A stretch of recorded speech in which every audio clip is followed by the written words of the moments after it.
ya kan?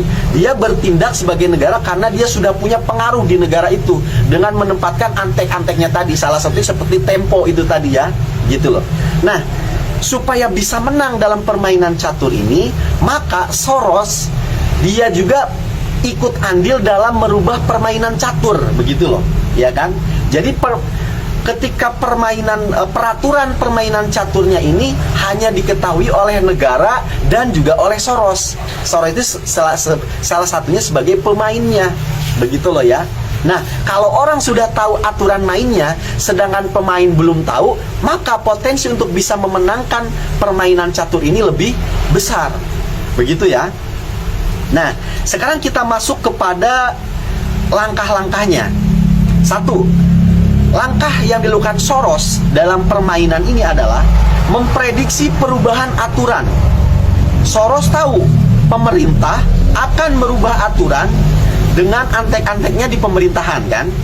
Maka sebelum aturan berubah, Soros menjual mata uang negara tersebut atau mengambil saham sektor yang menguntungkan.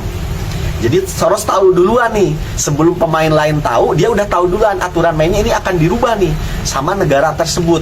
Maka disitulah dia beli mata uang, jual mata uang, gitu kan, atau beli saham tertentu di sektor tertentu. Selanjutnya, ketika aturan itu berubah, jadi Soros sebelumnya udah tahu nih, karena punya antek-antek nih di negara tersebut, ini bakal dirubah nih aturan mainnya. Nah, kemudian Soros membeli saham ini, membeli mata uang ini, menjual mata uang ini, kan begitu. Kemudian aturan beneran dirubah, jangan sesuai prediksinya Soros, maka menanglah itu Soros. Jika aturan itu berubah, maka Soros membelikan kemudian mata uang itu anjlok ataupun saham itu tergoncang, disitulah Soros sudah siap dengan keuntungannya, begitu ya. Nah, itu tuh seperti itulah cara kerjanya Soros dalam dia ngerecokin sebuah negara, begitu loh. Nah, sekarang kita manggil analogi yang saya sederhanakan lagi begini. Ini lagi musim kemarau, ya kan? Lagi musim kemarau. Semua pedagang tahu ini musim kemarau, ya kan? Makanya mereka nggak jualan payung. Tetapi si Soros ini jualan payung, padahal ini lagi musim kemarau. Itu payung diborong semua sama dia, sehingga pedagang-pedagang lain tidak punya stok payung. Besoknya bener, ini lagi musim kemarau, tiba-tiba hujan. Kira-kira orang cari payung kepada siapa? Hanya kepada Soros.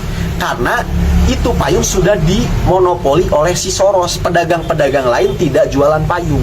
Disitulah keuntungan besarnya. Nah, ini analogi paling sederhana itu begitu, padahal lagi musim kemarau. Nah, ini kalau di dalam negara, ini negara lagi baik-baik aja, begitu loh. Lagi baik-baik aja, tidak terjadi apa-apa. Tetapi dia bisa memprediksi ini negara bakal goyang, karena memang dia goyang dengan antek-anteknya ini. Nah, sebelum negara ini goyang, dia buru-buru tuh beli payung.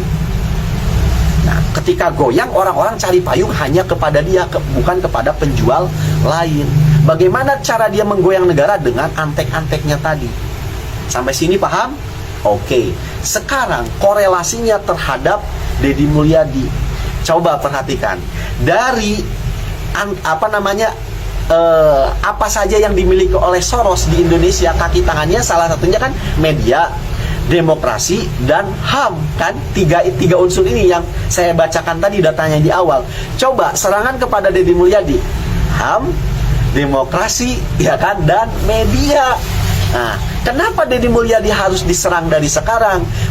Karena Soros tahu, sudah memprediksikan ini Deddy Mulyadi potensi menjadi RI 1. Jangan sampai Deddy Mulyadi menjadi RI 1 potensinya semakin besar. Diserang dari sekarang, dilumpuhkan dari sekarang sedikit demi sedikit.